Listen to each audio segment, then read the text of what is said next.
Na aula anterior nós falamos sobre o ciclo menstrual e sobre período fértil, né? Conversamos sobre várias coisas, questão da higiene feminina também. Nas aulas anteriores a essa última que eu acabei de falar, vocês aprenderam sobre o sistema genital masculino e feminino. E agora a gente vai dar sequência falando um pouquinho sobre fecundação, gestação e parto. Durante a relação sexual, o homem libera espermatozoides na vagina da mulher. Esses espermatozoides se deslocam até a tuba uterina. Lembra que a professora explicou lá, tá? A fecundação, ela não ocorre na vagina, ela não ocorre no útero, ela ocorre na tuba uterina. E aí, esses gametas, o masculino e feminino, se encontram. O momento de encontro do gameta feminino e masculino a gente chama de fecundação, tá? Que é quando o espermatozoide se funde com o óvulo e gera uma nova estrutura. A partir desse momento, quando os dois se unem, quando esses núcleos se encontram, esse material genético se encontra, a gente passa a denominar célula-ovo ou zigoto. Mas aqui a mulher ainda não sabe que está grávida. Algumas vezes essa gestação nem vem a ocorrer, porque é necessário que esse zigoto, que é essa célula-ovo, ele se implante no endométrio, lá no útero da mulher. Tá? Então, olha só. A partir da fecundação, inicia-se o desenvolvimento embrionário.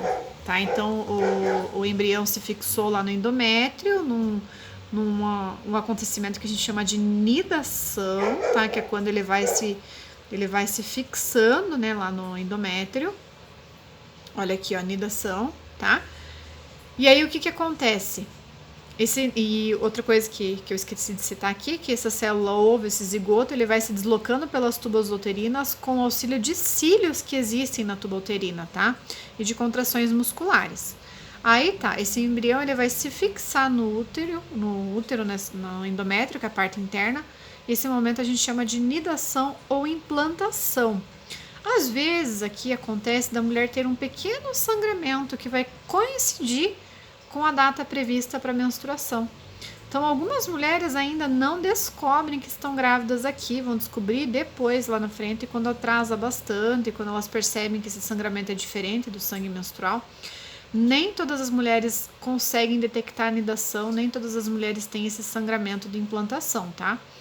Mas é nesse momento que o embrião se implanta no endométrio que a mulher vai começar a produzir HCG, gonadatrofina coriônica humana, que é um hormônio relacionado à gravidez e também ocorre aqui o aumento da progesterona. Tá? Então o corpo começa a produzir esse hormônio a partir da placenta. Esse hormônio, gente, ele é detectado em testes, né, que são testes que detectam o HCG de farmácia, que são esses que utilizam ali amostras de urina, ou então um exame de sangue, que é mais preciso, tá? Então é a partir desse momento, que coincide com o atraso menstrual, com a data que desceria a menstruação, que a mulher consegue detectar essa gestação. Tá? Antes do atraso menstrual, se ela fizer esse exame, ela possivelmente não vai conseguir detectar esse hormônio e não vai saber que ela está grávida ou que está para ficar grávida, né? O ideal, então, é que tenha um atraso ali de 1 a 2 dias no mínimo, né? Recomendado que tenha um atraso de pelo menos 15 dias para daí fazer o teste com mais precisão. Quem produz esse hormônio, como eu já falei, é a placenta. Já acomodado no endométrio uterino, o embrião continua a sofrer divisões celulares que alteram o seu aspecto externo e interno. E aí vão se formando estruturas embrionárias também, tá? Então o embriãozinho vai se formando, daí surge lá o saco gestacional, e aí outras estruturas vão se desenvolvendo. E aí quando esse embrião ele já amadurece, tá? Por volta da 9ª semana até a 12ª semana, a gente passa a chamar ele de feto, tá? Então ele está totalmente formado e está agora crescendo, tá? As primeiras semanas são vitais, tá? O que acontece aqui? É quando o coraçãozinho se forma, tá? Quando o sistema nervoso se forma. Então as primeiras semanas são bem importantes E aí, se o embrião consegue ultrapassar essa semana, né, se desenvolver bem, ele vai passar a ser chamado de feto. No útero da mulher, no início da gestação, desenvolve-se algumas estruturas com funções exclusivas de proteger e nutrir o futuro bebê. E essas estruturas a gente chama de anexos embrionários, que são placenta, cordão umbilical, bolsa amniótica, que contém líquido amniótico. Tá? São estruturas que vão estar relacionados a esse bebê para garantir que ele sobreviva dentro do útero materno. Aqui, gente, eu não vou mostrar para vocês, tá? Porque eu não estou com o tablet aqui agora, mas vocês podem utilizar esse link de realidade aumentada e vocês vão conseguir ver o desenvolvimento, crescimento desse bebê dentro do útero materno. Mas se vocês digitarem lá no YouTube, desenvolvimento durante a gestação, do início ao fim, vocês vão conseguir ver, né, desde o início até o nascimento, cada fase, o que aparece, o que surge em cada fase ali, e entender um pouquinho melhor sobre o desenvolvimento embrionário, tá? A gestação dos seres humanos dura aproximadamente 40 semanas, cerca de 9 meses. Nossa, professora, mas 40 semanas é 9 meses? O que acontece aqui, gente? Por que tem muita dúvida com relação a isso? O médico ele vai contar a gestação a partir da data o primeiro dia da última menstruação da mulher, quando ela não estava grávida ainda. Ela foi engravidar, foi acontecer a anidação ali aproximadamente 2 semanas depois, né? Ou às vezes um pouquinho depois. Então, a gente utiliza essa informação aqui, ó, 40 semanas, para ter uma segurança maior de que esse bebê não vai nascer prematuro, principalmente se for feito um procedimento cirúrgico chamado cesárea. Então, existe uma margem de erro aqui, por isso que a gente conta 40 semanas, que dura aproximadamente aí 9 meses, tá? E aí, tem como esperar também até 42 semanas se as condições forem boas, se tiver segurança ali para o bebê e para a mãe, tá? Como eu falei para vocês, né, quando eu estava explicando lá sobre o ciclo menstrual, o corpo da mulher é diferente, varia, né, de mulher para mulher. O desenvolvimento desse bebê também. Então, não existe uma data limite, né? Então, lógico, existe data limite fisicamente falando, vamos dizer assim, não ultrapassa 42, 43 semanas. Mas, falando assim, da parte biológica mesmo, cada bebê ele vai se desenvolver, ele vai ficar pronto para nascer em uma fase diferente, às vezes 38, às vezes 39 semanas. Acontece também de alguns bebês nascerem prematuros antes das 37 semanas. Por isso que é importante que a mulher tenha um acompanhamento chamado pré-natal, para que esse médico esteja monitorando esse bebê e essa gestação para saber até onde é seguro aguardar. Bom, no parto natural, o que acontece, gente? O corpo é espetacular, né? É sábio. Então, a mulher, o bebê ele começa a liberar hormônios, tá? E o corpo da mulher detecta esses hormônios e passa a liberar outros hormônios, como por exemplo a ocitocina, tá? A ocitocina natural vai promover contrações uterinas. E essas contrações uterinas vão empurrar o bebezinho para baixo, tá? E aí o que acontece? O colo da mulher, que fica aqui, depois eu mostro para vocês, deixa eu voltar aqui para mostrar para vocês a imagem do colo uterino. Aqui, ó, a região do colo uterino, ó, vai se dilatando até a dilatação total, né, que a gente fala aqui, que são 10 centímetros, para que a mulher possa, né, para que esse bebê possa ter passagem ali, tá? Então, o colo se dilata, a vagina da mulher é um órgão muscular que vai poder se distender e depois vai contrair, vai voltar ao normal, tá? E aí o que acontece? Essas contrações, essa dilatação vai empurrar o bebê pelo canal vaginal para fora do corpo, tá? Então, tanto aqui tá falando o seguinte: algumas vezes o parto natural pode trazer riscos à gestante e ao bebê, tá? Então, tanto a cesárea quanto o parto normal trazem riscos, né, para algumas mulheres. É importante que sempre seja analisado cada caso para que veja qual que é o meio mais seguro para que esse bebê nasça, né? A cirurgia com certeza tem muito mais riscos, né? Porque é uma cirurgia que envolve anestesia e tudo mais, e ela é feita geralmente quando há riscos para o bebê, tá? Então é sempre analisado, tudo isso é analisado pelo médico, né? Durante o acompanhamento do pré-natal, e se necessário é feita uma cesariana e esse bebê ele é removido então através de uma cirurgia em que é feita uma incisão aqui, são cortadas as camadas de tecido até chegar no útero, para retirar através de um procedimento cirúrgico esse bebê da barriga da mãe. Tá? Então existe o parto natural, que é quando não tem nenhum tipo de intervenção, o corpo da mulher, né, assimila esses hormônios, esse bebê vai nascer naturalmente. Existe o parto normal, que é o parto que às vezes inclui algumas intervenções, né? Administração, por exemplo, de medicamentos, intervenções dos médicos, né, ali durante o processo de parto, e existe a cesariana, que é o procedimento cirúrgico, tá bom? Todos esses feitos depois das 39 semanas para garantir que esse bebê não vai nascer prematuro. Bom, com relação ao sexo, né, que quando a mulher descobre que está grávida, começa aquela curiosidade para saber se é menino ou menina.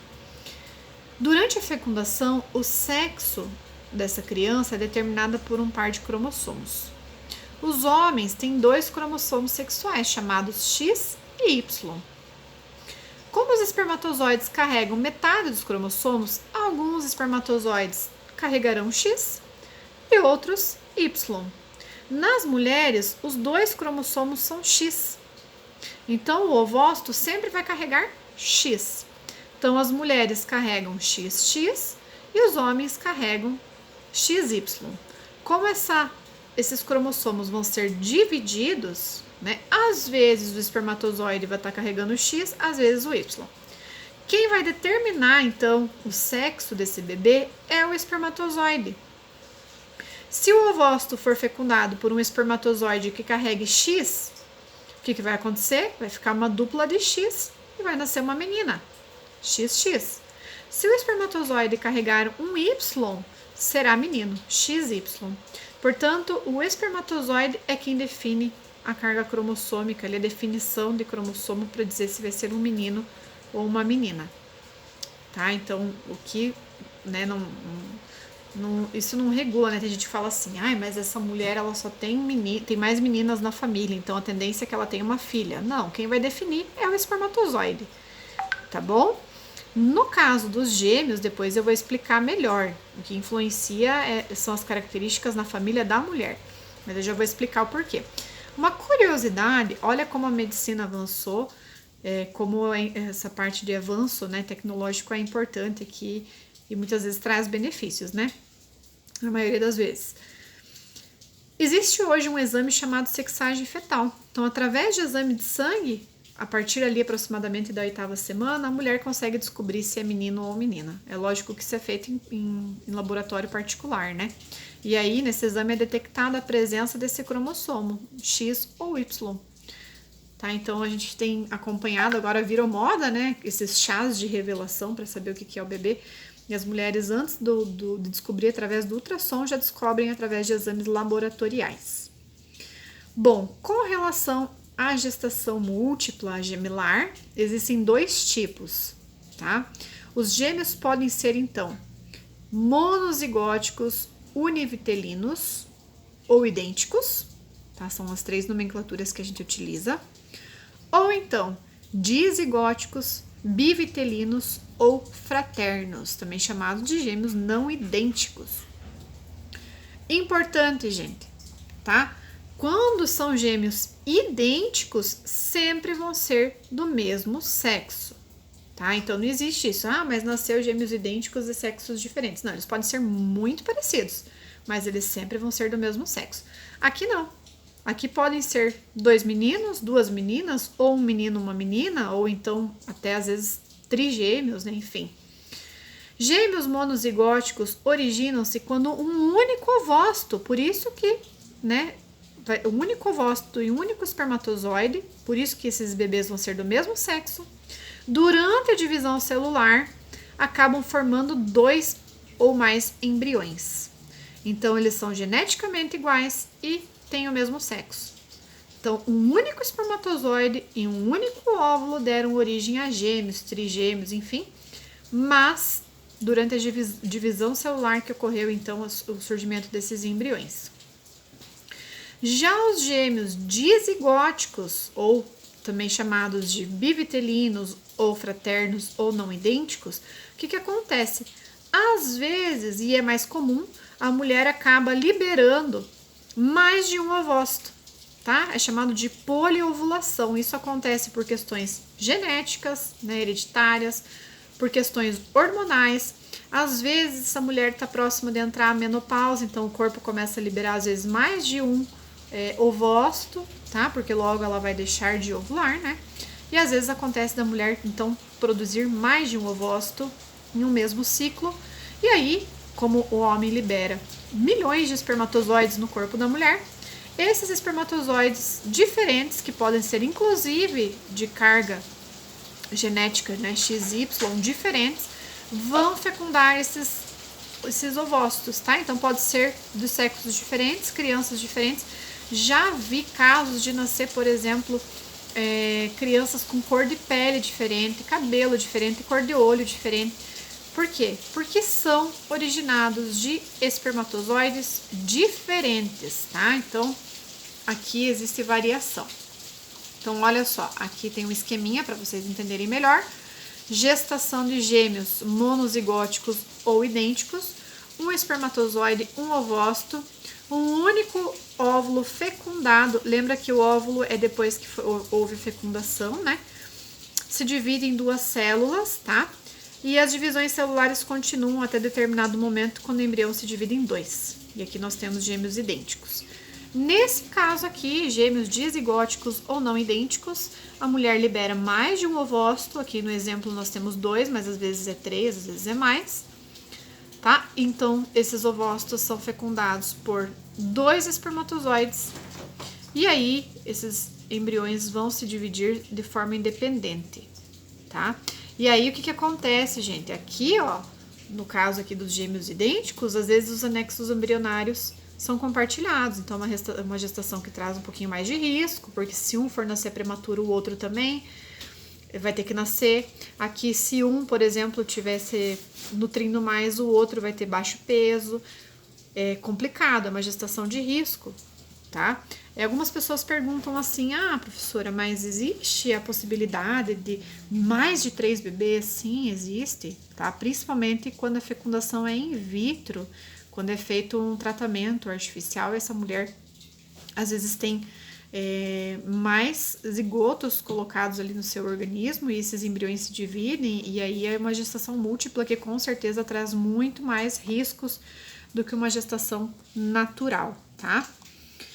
Outra coisa também que sempre me perguntam durante as aulas, né? Então, é uma dúvida que eu já vou esclarecer aqui com relação à via de nascimento, tá? É muito mais comum quando a gestação é múltipla ocorrer a cesárea, mas existem sim gêmeos que nascem através de parto normal ou natural, e às vezes também acontece de nascer um de parto natural e o outro de parto de procedimento cirúrgico, né? Cesárea.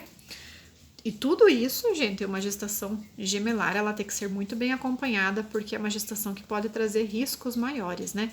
Aqui tem o ícone de realidade aumentada, que vocês podem estar explorando também, tá? E a princípio é isso, beleza, gente? Sexualidade humana a gente vai trabalhar em um outro momento.